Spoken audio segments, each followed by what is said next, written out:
Okay. I'd like to call to order the Wednesday, February 20th regular Board of Education meeting. I'd like to start with the Pledge of Allegiance.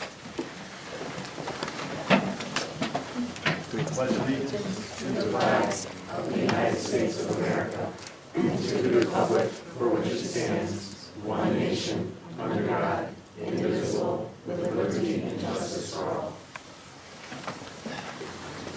Roll call, please. Mr. Brady.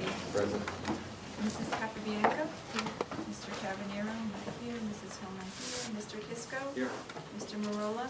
Mr. Nergy. Here. Mr. Rivero. Here. Mr. Tebow. Here. Mr. Trout. Here. Mrs. Batchelder. Here.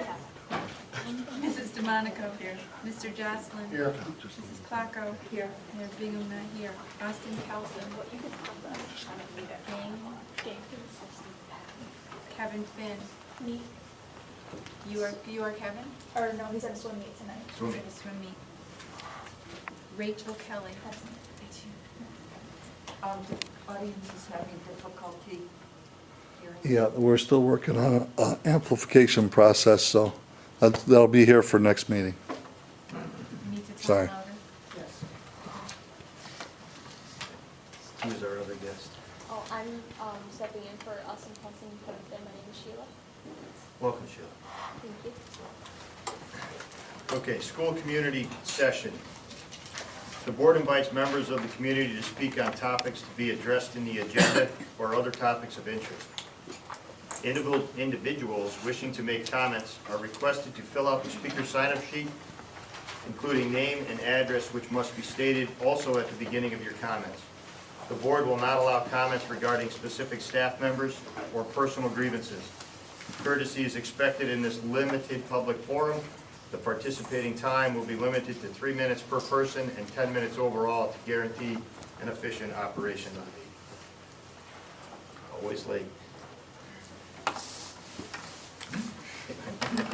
Anyone else?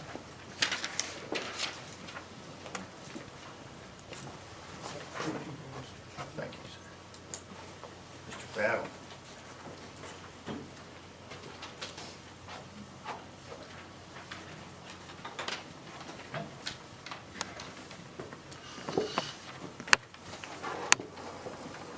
My name is William Battle, 69 Red Mountain Avenue.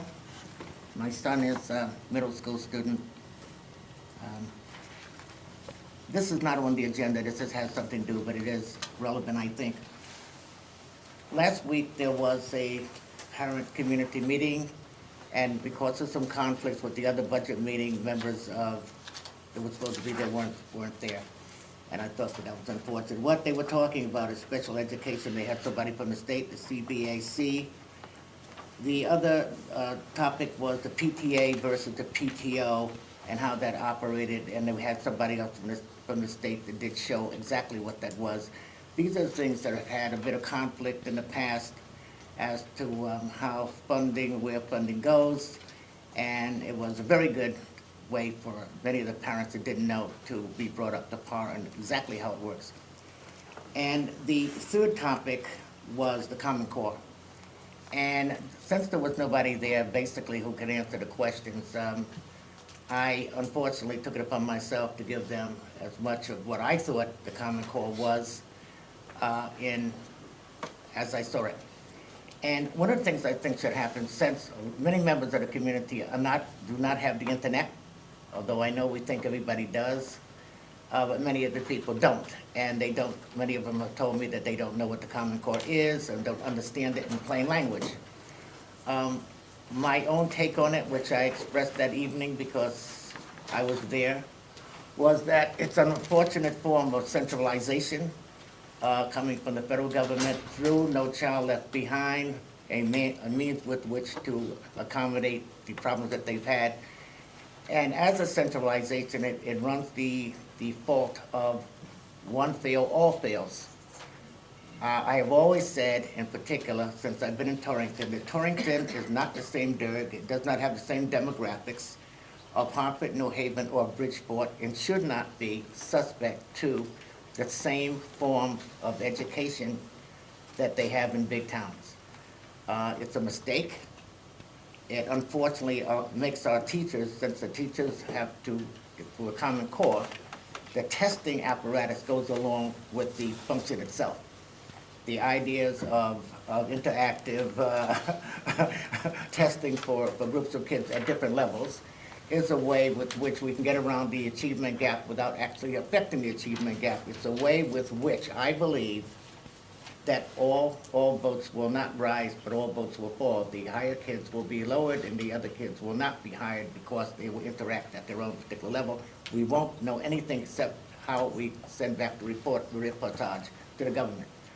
And as much as I do believe that we have to report back to the powers that be, especially since they're giving us the money for our special programs, in reality, it has nothing to do with the education of children. And I think that that's a problem that we should address at the local level. I really do believe that for a municipality like Torrington, somebody before now, and perhaps it had to be a parent to say it because the teachers down sure can't say it, although they'll talk to me off the record and say that many of the processes with the Common Core are not to their liking.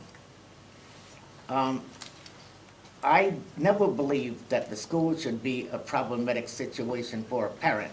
I believe that for my part, I would train my son not to be a problem for the school, because that's what good parents do. And as we all know, in reality, the biggest problems that we're having in education is the parental lack of engagement.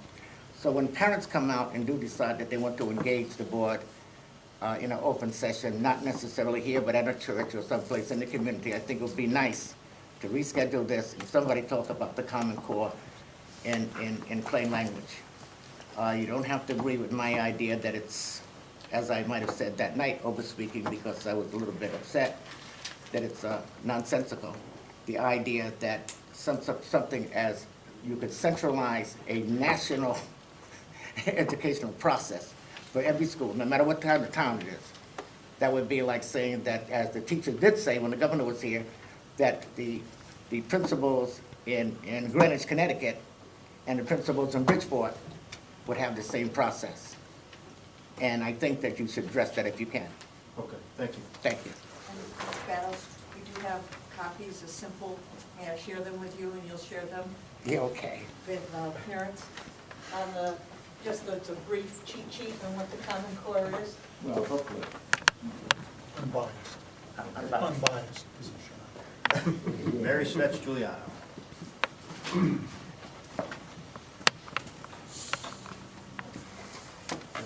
Good evening, Mary Svets Giuliano, South Road, New Hartford. I had 3 responses to the last meeting. I'm going to pass on the sick day one until Mr. Cavanero is present, so I will table that one until the March meeting. And I wanted to address Mr. Nargi. You had asked for a response from the teachers about the climate survey.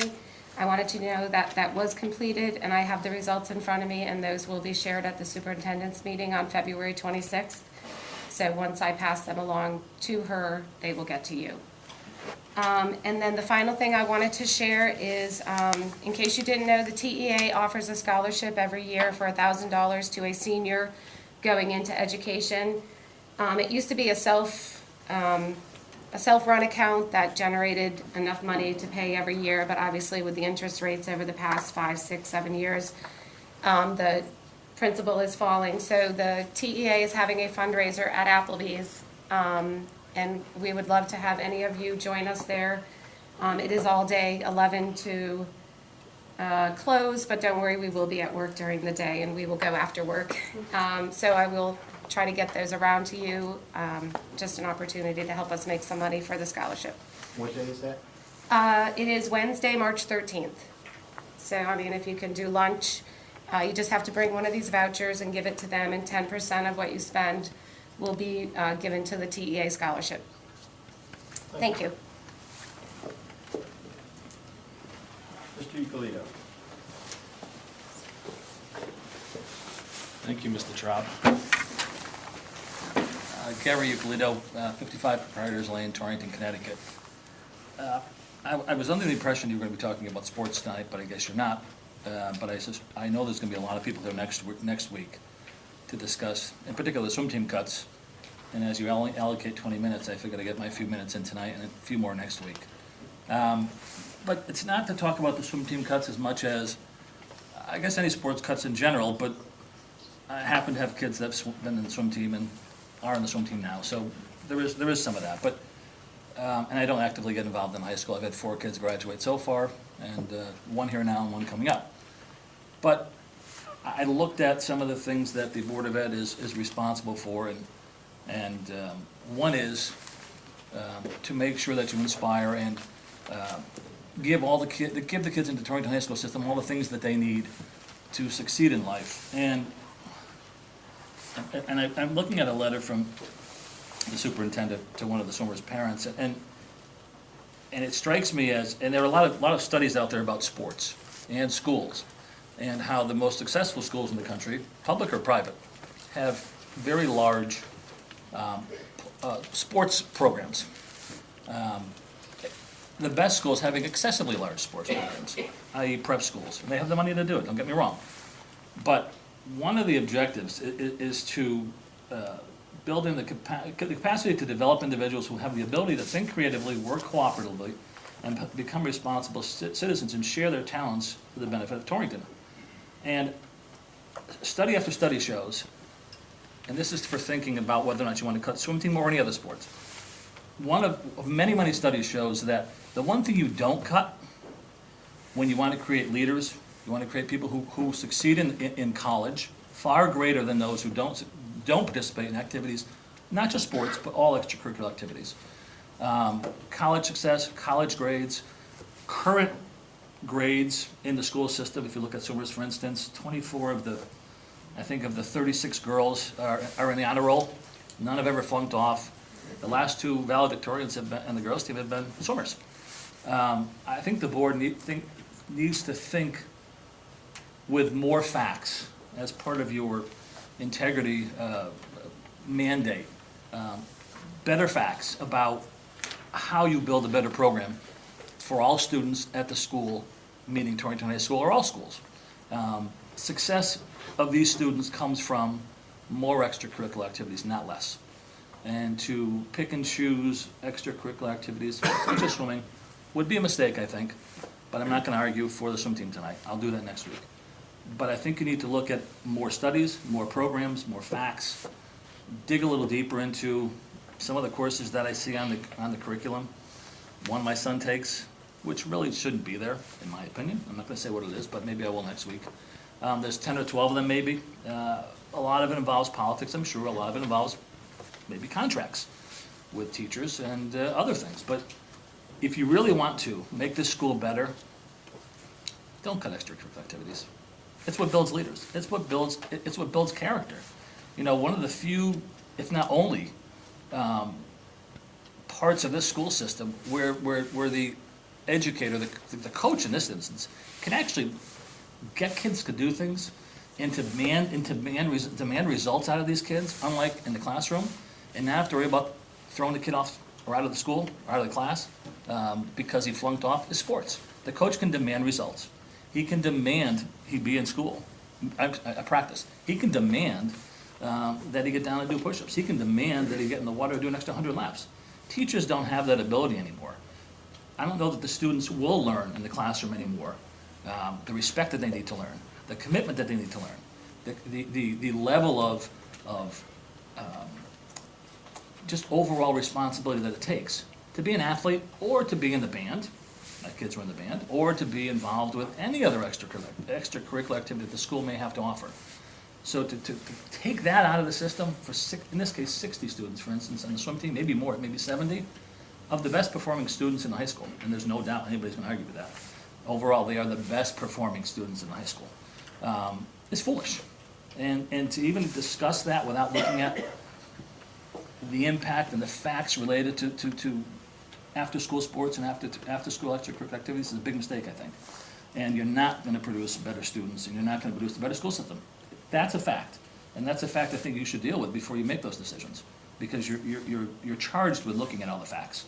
You may not have them at hand tonight, but by next week I think you should have more facts, and that's part of your charge. Number 2 under your role as a Board of Education member is to have all the facts and to review those facts, and review them very objectively. And I think that's necessary. Whether it's swimming or whether it's track or whether it's soccer, I'm not sure what the cuts are gonna be, other than the swim team, because everybody's called me. But you wanna build a better school system? Don't cut that stuff.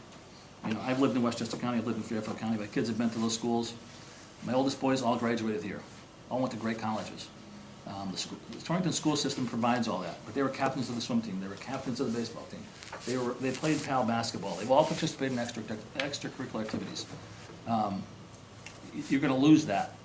Even if it's just these 60 kids, I mean, you have Harvard-bound kids, you have Yale-bound kids, you have some of the greatest kids coming out of this high school in that one particular program, never mind the other 7 or 8. It'd be a huge mistake. And where would they go? What would they do for extracurricular activity from this point forward? They'd be lost, because they can't go out for football, they can't go out for basketball, they can't go out for any other sport, maybe golf and tennis. But you can't, where are you gonna throw 60 kids at? But again, get the real facts. Learn about what it takes to, I've not been there before, but think about what it's gonna do to the school system and the long-term impact. I'll be back next week. Thank you. Thank you.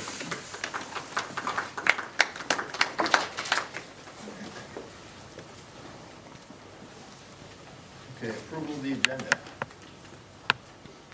Need a motion from Chris, second from John. Discussion? All those in favor? Superintendent, or student representatives. Who wants to go first? I'll go first. Okay. My name is Rachel Kelly, for anyone that doesn't know. So at the high school, last Thursday, we had our blood drive, and it was a huge success. We had an overwhelming number of kids come out to donate blood. We actually had to turn some away, so we had a lot of donors. The theater is having the production of All of Us. It's going to be Thursday, Friday, and Saturday this week at 7. THS History Day took place in the library today. Parents were invited to come see the exhibits of all the projects that kids have been working on. I know I have a essay there. Students will be competing in the Regional History Day, and THS will actually be hosting it at the school on Saturday, March 9th, and all are welcome to come and see the exhibits. CAP testing begins March 1st, and that's for 2 weeks, and all 10th grade students and some 11th graders will be doing that. And we're proud to say the girls basketball NBL championships are tomorrow night at Kennedy High School. We're reversing Watertown, so I'm hoping the girls win that and take it home. My name is Sheila, and I will be talking about elementary school and the middle school. And for Southwest, the DARE program is set for completion this Thursday, as students will go to the police station, and graduation will be on the 25th. And also, they're set to begin CMT testing in March. And at East School, they have 6 student leaders who attended the CAS Leadership Conference. Student Council organized a necessity drive to benefit fish. Susan B. Anthony has been holding session at the school about conflict resolution and safe touch. And for the 2nd year in a row, we have built partnership with Berker Memorial Dental Clinic. As for Torringford, last month they had the annual Boarding the Polar Express event, and the Student Senate organized Valentine's for Senior Citizens event, and Meals on Wheels truck picked up the Valentine's Day cards and distributed them to their participants at the Senior Center. And as for the middle school, they are currently preparing for CMTs and EAP testing. And the grades are having a penny war, and so far they've raised $486 that will be donated to St. Jude's. And on February 27th at 6:15 p.m., the boys and girls basketball teams will be playing the teachers to raise money for the Tim Considine Memorial Fund. The event is open towards the public also, and cost is $3. And next week, the 7th graders have the Invention Convention, and also the Drama Club will be performing Back to the 80s, a totally awesome musical next week. Thank you. Superintendent's report. Just have to comment about Storm Nemo's impact on our lost school days. We lost 3 days last week, and we had a lot of snow to remove, and I want to give Dave Bissetta credit for organizing whatever was needed to get it done. We did have to work, though, a little bit, the delay of reopening a bit because of snow removal on sidewalks and on streets within the town. So it wasn't just, the school situation. We had to work with the town to get everything as much as we could cleaned up so that it was safe for our students. for walking and for buses traveling about the city. But we're back and we're one over our allotted time. We usually build in 5 snow days and we hit 6 this year because of the storm in the fall. But the next thing I would like to do is I would like to introduce members from the Community Health and Wellness at Charlotte Hungerford Center for Youth and Families. This is Joan Novetsky and Tom Narducci. And they've been working with our schools for the past 2 years and working with the mental health of students and the importance and significance of mental health in the wake of what happened in Newtown. It is much on the forefront of everybody's mind of keeping our children not only physically healthy but mentally healthy. And I've asked them to come and share with you tonight what they've been doing, what they can do. And thank you, Joan and Tom, for coming this evening. Thanks for having us, Superintendent and the board. We really appreciate the invitation. I'm the Administrative Director for Outpatient Behavioral Health at Charlotte Hungerford. I'm a clinical social worker by training, so I've been a clinician most of my life and now do some administration. Our services at the hospital, it's a whole department of psychiatry that has everything from inpatient to outpatient services for all residents in Northwest Connecticut. We serve individuals ages 0 all the way up to the geriatric, the whole lifespan. Our outpatient services, which we work from, include a variety of specialized programs for children and adolescents and adults. In particular, our children's services are housed at what's called the Center for Youth and Families. That's not actually at the hospital. For many years it's been in the community. It's located on East Main Street. And we have 4 or 5 different programs in there. Our children's services are licensed by the Connecticut Department of Children and Families as an outpatient mental health clinic for children. And we're also a nationally accredited child advocacy center. We operate with a combination of funding sources. That's Connecticut Department of Children and Families. We collect insurance third-party payments. We do fundraising, and the hospital does a large in-kind to make it all work. The Center for Youth and Families last year provided 12,000 visits to families and children and adolescents. And of those, 215 families from Torrington. Most typically, we do what would be known as individual, group, family counseling, and some of our folks also receive medications. And while we're a fairly busy clinic for the demographic where we operate, especially if you come into our place in afternoons and evenings, our waiting rooms is usually just bustling with activity. What's really notable is the fact that most adolescents and children who have mental health needs are actually not getting care. They're not in services. The National Alliance on Mental Illness estimates there's about 4 million children and adolescents in the country who suffer from a serious mental health disorder. 21%, it's estimated 21% of children ages 9 to 17 have a diagnosable mental or addictive disorder that does impair just daily life and ability to function adequately. The startling fact is, out of all those numbers, only 20% are actually in any type of formal care.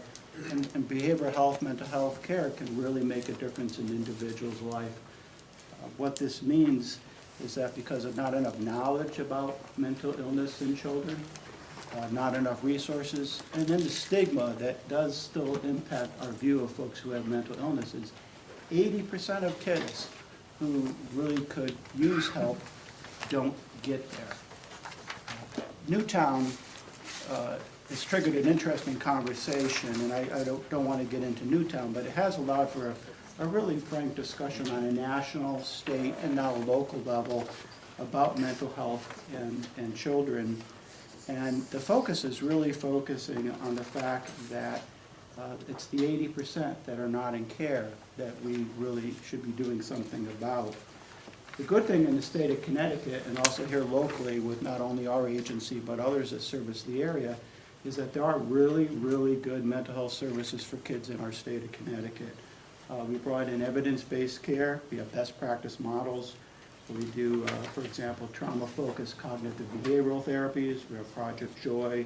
It's another program called Risk and Connections, and Engaging Families. And once upon a time where you would try to get behavioral services, you might have to wait months to get an appointment. There are no wait lists in our facility or most facilities in the state. We've really changed access. But it's not the kids that we're seeing that we focus on. It's the 80% that aren't getting the door. You can have great services, but if the services aren't getting to the kids aren't getting to the services, there are folks suffering, children and families suffering. One of the agreements, as we're having this discussion since Newtown, is that our focus has to be upon increasing access and utilization of mental health services and the quality of services provided. And the focus to get to that 80% is early detection and referral. It sounds easy, but it's not always easy to do that. And in combination with that early detection and referral, we have to have specialized programs really housed where kids spend most of their day, which is in school. They have to be able to be identified in school, have referral mechanisms to get to services, and then very importantly, have collaborative engagements from the school to nonprofit providers and the medical community all working together to get services to or get kids to services. So we've been asked to report tonight to something that the superintendent and community health and wellness and a lot of other folks in the school system have been working collaboratively on about making access and connecting kids to those services. And it's really about, instead of the services being in the community, bring the services from the community into the school system. Joan Noveski is a clinical manager for our outpatient services, so she's been here spearheading this project, so she's going to relate some more information.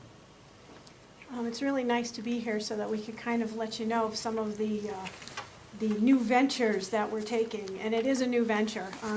We started this a couple of years ago, and we've learned a lot. I think we've learned from our interactions with school and school staff. Hopefully they've also learned from us, and I think we're on the road, on a good road forward. But when we talk about this, why mental health and why is it important to education?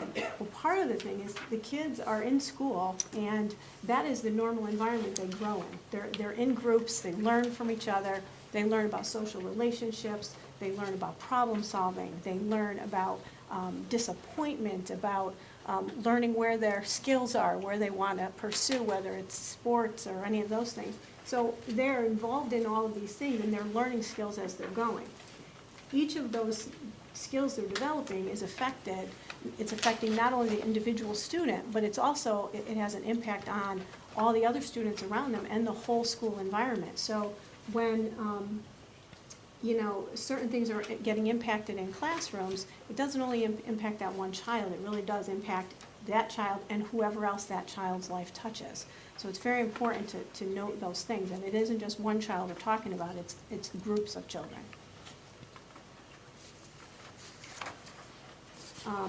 Ideally, Tom already mentioned that school-based services and joining them with the community, basically that hopes to provide almost a seamless, collaborative, comprehensive system of care that really wraps around not just that child, but we also know children live in families, and the whole idea is being at the school may be less threatening for a family than coming to a mental health agency or a wellness center or the hospital.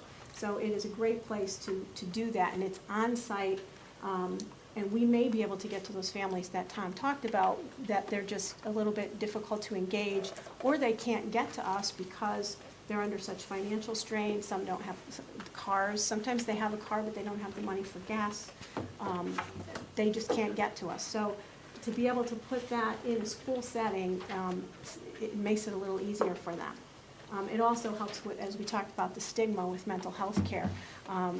In a school setting, it allows them to kind of not have to be faced with walking into a clinic. And sometimes for families, and especially different types of families, cultural backgrounds, it's very difficult for them to even take that step to come to see us. So it really is going to reach some of those people.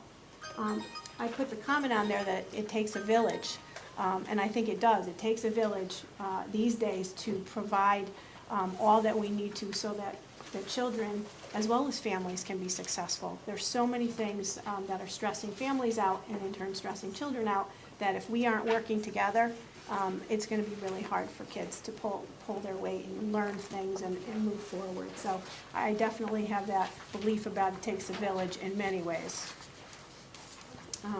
And talking about stress, if the children are experiencing stress in school as well as out of school, their ability to learn is compromised. They sometimes can't sit in class, they can't get their homework done at home, they can't even get their classwork done. And sometimes they can't pay attention, sometimes they can't even sit in their seats or stay in their classrooms. And these days, in terms of climate, we're talking about a lot of families have lost their jobs, parents are not working. We have one family that we're working with living in a car. We have families living in shelters. We have many children who are in foster care who are moving from place to place to place. There's also domestic violence. If you think about these things, how are kids supposed to do their homework? How are they supposed to study? How are they supposed to prepare? How are they supposed to do the normal things that you would ask them to do to be prepared to be academically successful if all of these things are going on? It is very difficult and getting more and more difficult as we go. So those are things that really impact on the child, even if the parents are stressed, which many are because people can't get jobs, it is really impacting, and it is showing us in the school settings.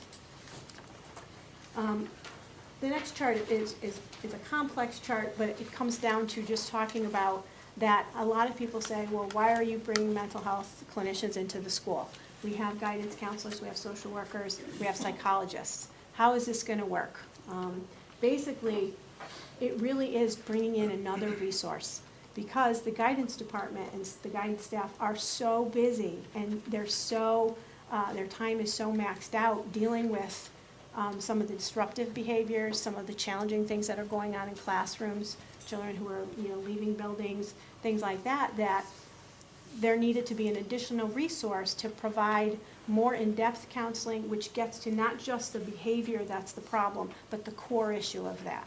So it is a more clinical treatment, which there's mental health diagnoses, there is a multidisciplinary team that looks at the case and makes recommendations. There's a psychiatrist if there's a need for a medication assessment. So it is a more in-depth look, and the idea is to help not just with symptom management, but also with addressing those core issues, providing in-depth family therapy, helping the children to develop an awareness of what's going on, gain some insight, and change some of those, those patterns. Sometimes it has to do with trauma treatment.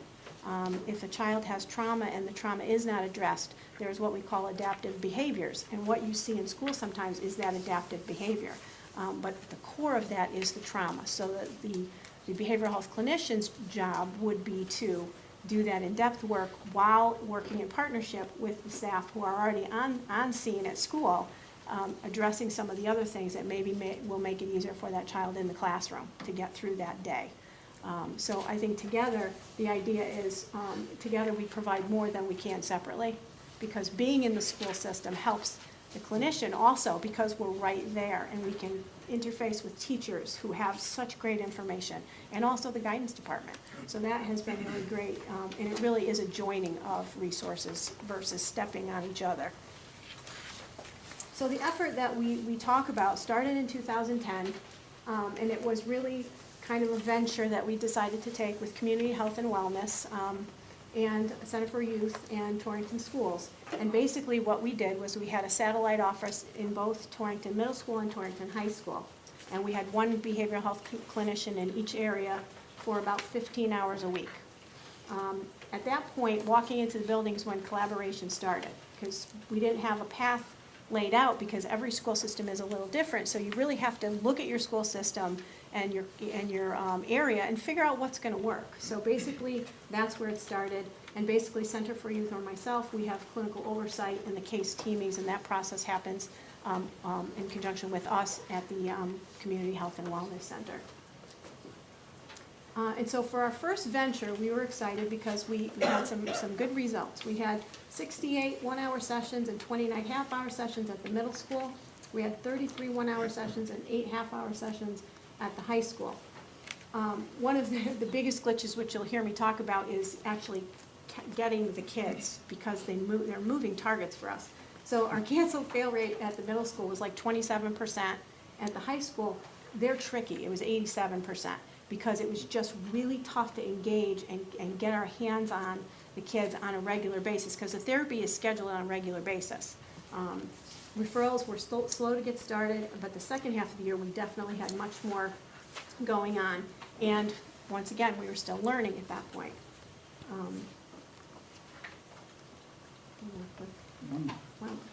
What did we learn? And this was eye-opening for all of us. Because you'd think, okay, there's a lot of kids in these schools, there's a lot of kids that need help, this is going to be easy. Well, no, it wasn't. Systemic issues regarding scheduling occurred, and once again, you have a behavioral health clinician in a system that they don't normally function in, so to navigate the system was very tricky. There was some confusion over time about the referral process and who can make referrals and how do they get referrals to us. One of the other questions came up in terms of the system as, like, how did the staff see behavioral health services? Did they kind of understand why we were there? How did we fit in? And basically, what was the need in each school if we weren't getting the referrals? So that was kind of one of the questions. And then obviously, every time we do this, we need to work more on collaborative and team building on site. So I think we are clear that we all want it to work, but really melding that team on site at the schools is where the work continues to happen. So we came into the new school year, 2012-2013, with some more planful attempts to work things through. So we decided to focus the services just at the middle school, to fine-tune, to figure out what was working, so that when we get it right, then we can kind of talk about moving it to other places, so to really put all the energy in there. We had a plan to develop and implement a survey to the Torrington Middle School staff as early in the school year as we could to get their feedback on what we've been doing, to introduce the program directly to the staff versus kind of just meeting and handing the flyers out and things like that, to really have a targeted approach this year, to make those things, to make the clinician visible, to make the process more visible, and kind of right at the beginning of the school year get her involved. And then to talk about a point person, identification of a point person in the school setting who could be that helpful person to navigate the system. Because the clinician comes in and is trying to find your kids, and the school is large and the classes move around, and it's really hard to figure that out, versus you have a point person who knows the system, she easily can figure that out.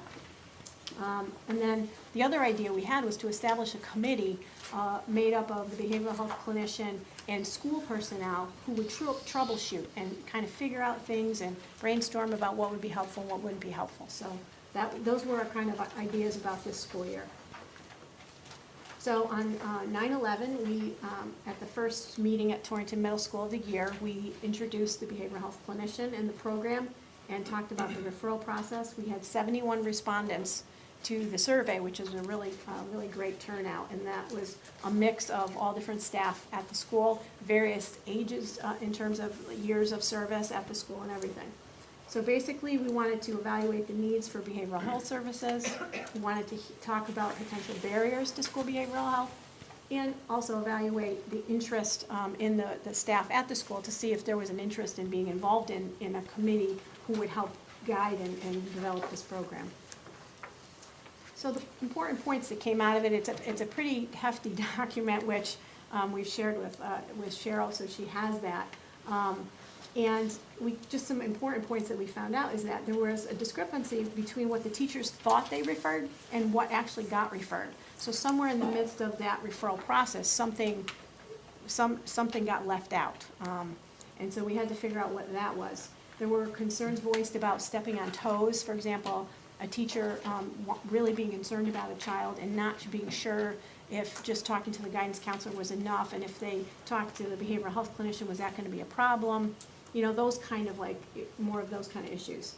Also, there was a couple of comments which were of concern where school personnel were reluctant to refer because they thought about that it would be a legal issue if they made referrals for the services while the kids were at the school.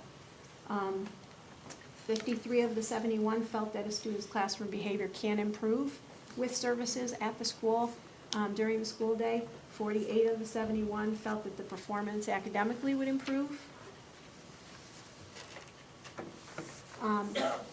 45 respondents disagreed that the place for behavioral treatment was not in the school, so basically they were saying that they thought it was a good place to have it. And then a lot of the respondents felt that although the children would miss out on that classroom activity or that valuable information, they still felt that it was important, and they were willing to work with the behavioral health clinician to put their heads together in behalf of that particular student to make sure that it worked in both ways, so they got the therapy as well as didn't miss their classroom time. And then in terms of the top 5 barriers, they talked about student and family don't identify the need. And when we talked a little bit more in depth about that, our families are struggling so much right now for just to meet the basic needs that sometimes that overshadows a lot of other things. So it's not that they aren't wanting to address things, but there's so many other things that are getting in the way right now. The second thing was the student and family don't know how to access the treatment. So they may have heard that we were at the school, but weren't really sure about how to get to us. Sometimes families lack financial resources, and they can't physically drive and get to where they need to be. Some don't have insurance, so they're hesitant to even approach anything, even though we might be able to help them to navigate those systems. One of the other comments was not enough school personnel now to recognize the need for treatment because of resource depletion, I think, which has affected all of us. That there was so much going on that they felt like people weren't able to get to all of those kids. And then basically no simple way for school personnel to set up the screening or the involvement with us. So it was really good to get that feedback, because if we don't get the feedback, we can't do anything to improve any of the systems. So we were very glad that 71 of the 71 staff took the time to fill things out and really have that conversation with us, so it was great. And the work continues. This year, referrals were slow to get started, but we currently have 12 open cases and 6 new referrals pending. So 12 families are being seen on a regular basis, 6 more getting ready to, we're trying to schedule with them. And basically, one of the important things is I think it's taken a couple of years, but we really have champions in the school. One, of course, that I keep saying is our superintendent, because she has been involved and with me side by side at many meetings to try to figure this whole thing out. And I think when you get somebody that involved in that, that kind of a champion, it spreads to other people, including Steve Gottlieb at the middle school and a variety of teachers there who have been working hand in hand with us, trying to just figure out how to make it work. Collaboration issues are being identified and problem solving is occurring, so that when things are happening, we're talking, we've been around each other enough where we can kind of have the conversation and put it out there now and figure out what to do. We have our wonderful point person at the middle school who is our system navigator, who if we can't find a kid, she tries and usually does, which is great because we don't have sessions being missed, and the cancel fail rate is definitely lower than it has been, which is wonderful. Sessions are staggered because we heard very clearly from the classroom teachers that the material they don't want kids to miss significant amounts of material, so if we stagger and pull them from different classes, they don't miss it. If you keep taking them from the same class, they miss a lot. But we stagger, so the teachers are working with us very well to keep this going. I think there's better communication between the teachers and our clinician. They're asking questions. They're bringing observations to her and saying, I noticed this. What can I do if so-and-so is having trouble during a test? So there's a lot more discussion going on in behalf of the child, which is really a nice thing. The office for the behavioral health clinician is right in the middle of guidance, which is really nice because it's right in that traffic area where all the kids are familiar. So they kind of go in there, and they go in there for a lot of reasons, so they don't feel like they're being stuck out or that they're in trouble, which is nice.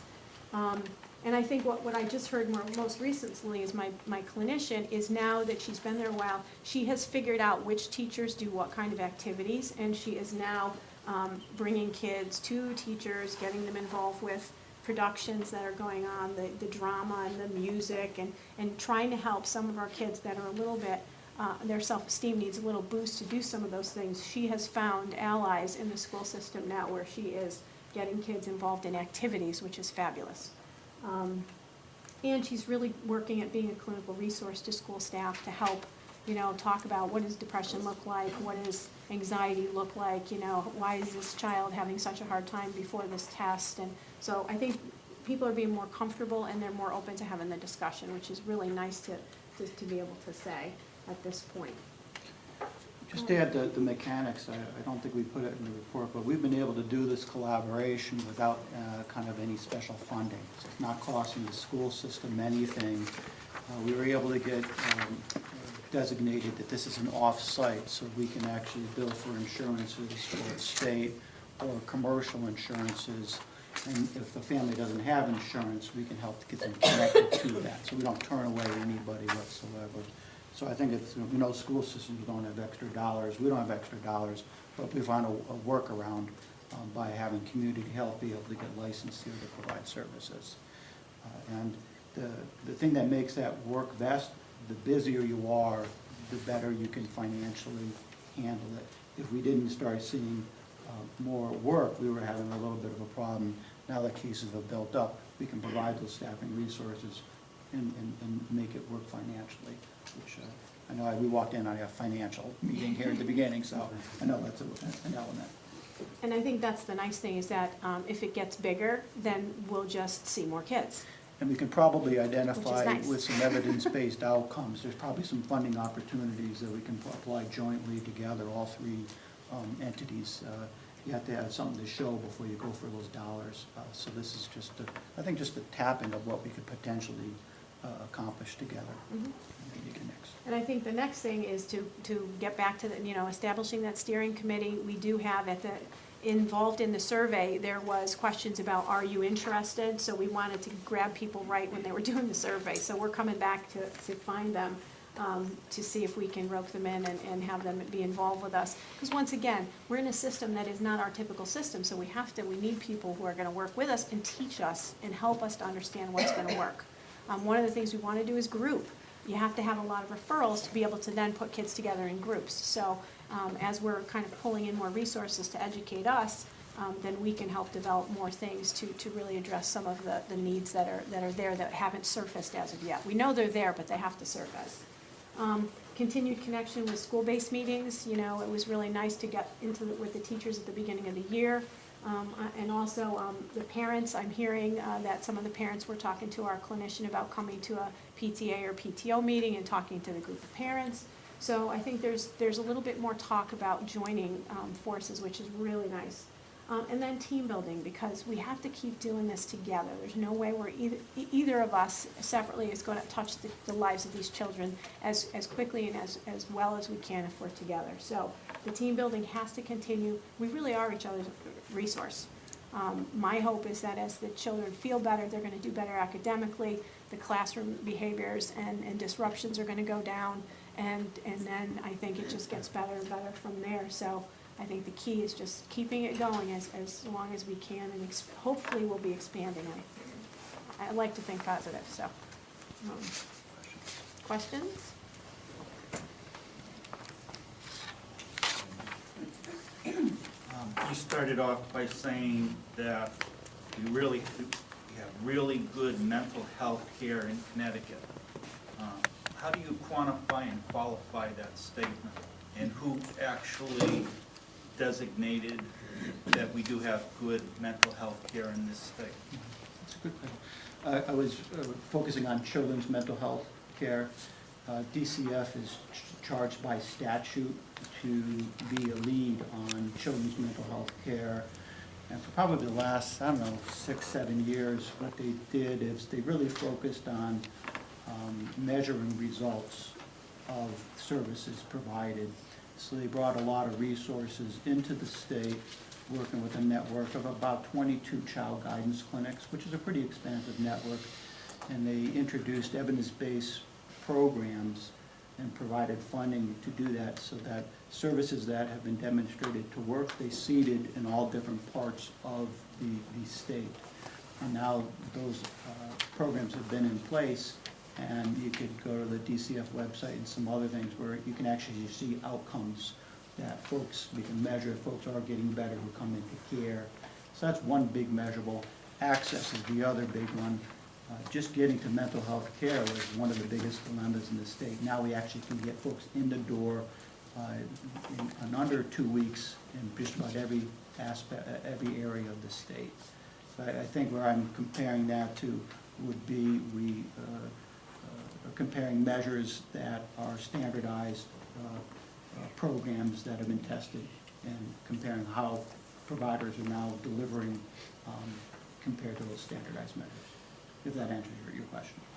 Who oversees, what elected official who represents the citizens of the state of Connecticut actually oversees DCF? How is that set up so that the public is concerned with what they may perceive as poor mental health care in the state of Connecticut? Who do they talk to? What, they talk to their state reps, they write letters to the governor?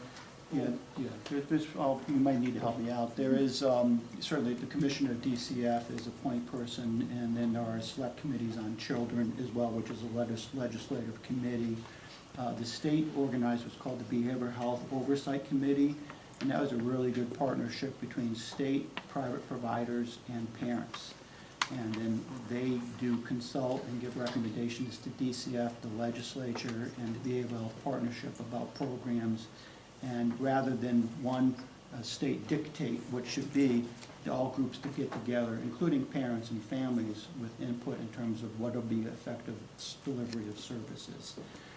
I think contacting and speaking to legislators is a very important part of that process, even more important now, given funding cuts. And so we have to really prioritize, if we have to streamline what we do or deal with less dollars, how do we prioritize that and make sure we don't decrease the quality? So we do have to have legislators involved at the same time. And they are on a lot of these committees as well. My last question is, you used the word, we have to have a village here. Takes a village to Takes the help. village Yep. concept. But in talking to people in the trenches, i.e. teachers, they feel that they're somewhat excluded from this village of being able to actually be part of the process. You may want them to give some input as far as identification, but that flow of information doesn't go back to the teachers. And we have that problem with the privacy aspect of, so I'm not really positive how you have this village and you want everybody to be part of it, but it just goes one way without it going back the other way. If I was a teacher, I wouldn't really be very enthusiastic to reach out, try to do a referral, and then afterwards be left out of the process, not knowing if my referral, how it was, what the results were, what the agencies were doing when the referral came about. I mean, the best example is the Penn State case, where Joe Paterno says, I made the referral, and then everybody's saying, well, you needed to do more. But how does someone in the business, i.e. teachers, administrators, do more if they're not going to get any input? They don't have a right to actually follow up and actually find out what their referrals are leading to.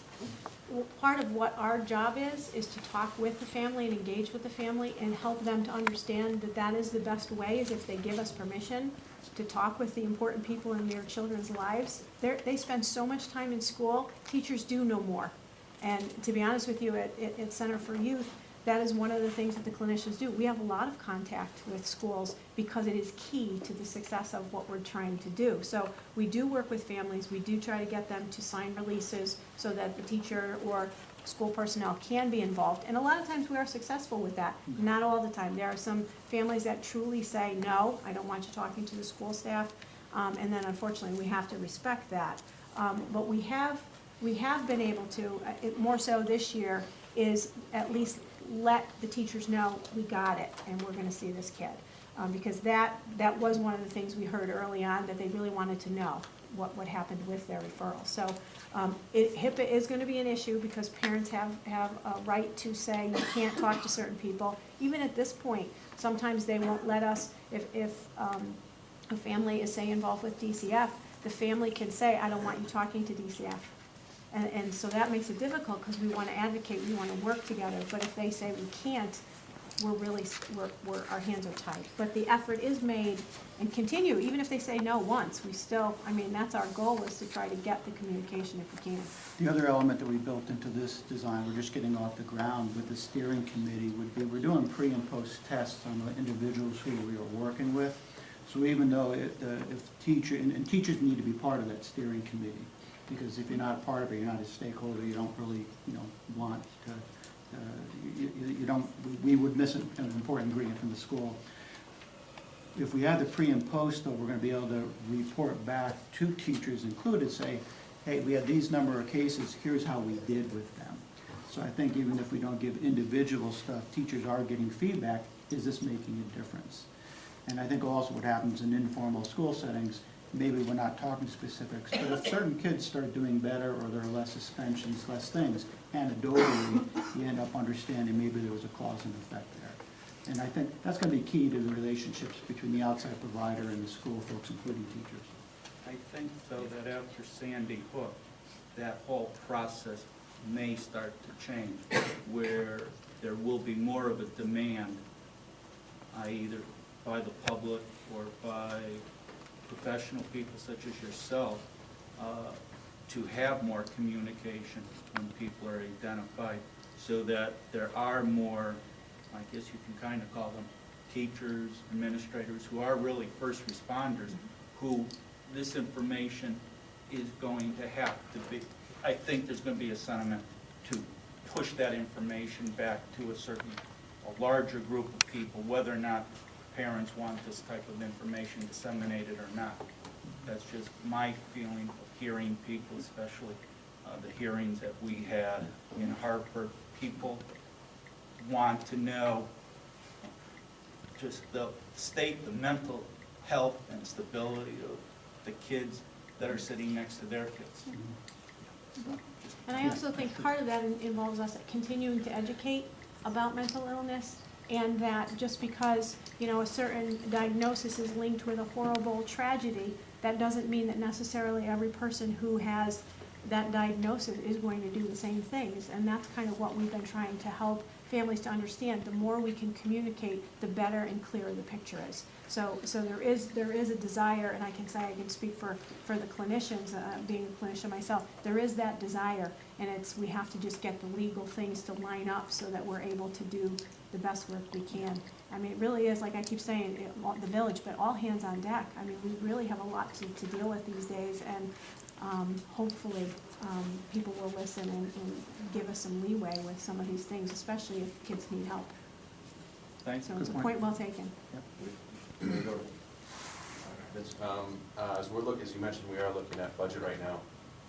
Do you feel that the district provides you with enough resources to do your job, to accomplish your task? I do think that as we're working together over a longer period of time, we probably, putting our heads together, there's probably more resources that might be helpful. I know that we are utilizing one of the office, I think she's Steve's assistant, and I'm sure she has a lot of stuff to do. And then she has us saying, we can't find this kid. So I'm sure there are things that would be helpful, but I think that would take some sitting together and probably trying to figure that out. I do think that given how all school systems are really struggling with finances, the resources to be secured, I think we're gonna all have to get together to identify and find them. And they, I think they are there, they are competitive typically to secure, but once you have something rolling and a collaboration is one of the things that's very attractive to funders. I think that might open the door. So it's not necessarily gonna be on taxes, but some other things that we can reach into. I think hopefully one of the fallouts of the tragedy in Sandy Hook is that some of those types of resources are made available even in tough financial times, because the positive side of that is, you know, priceless. I have to say, in some of the providers in Torrington, we even put our heads together and tried to put in for some grants to do, actually, we had the high school, we were kind of looking at doing something, a specialized program, experiential kind of a treatment program with the high school, and both of us got shot down we both put in for grant funding, and neither of us got it. So we even, you know, when I got the no for me, the other provider said, hey, you know, we can hook you on with us, and you can do your part, and we'll do that. I mean, we really were trying to figure out a way to we have a great idea, and I think it would be really helpful to lower the number of the arrests in terms of the high school. And we were shocked that neither of us got it. So I think that's one of the areas, if we join forces and we write grants together, we might luck out. Yeah. So that would be one area that I would say, I think that we could work it out together. The weekly updates.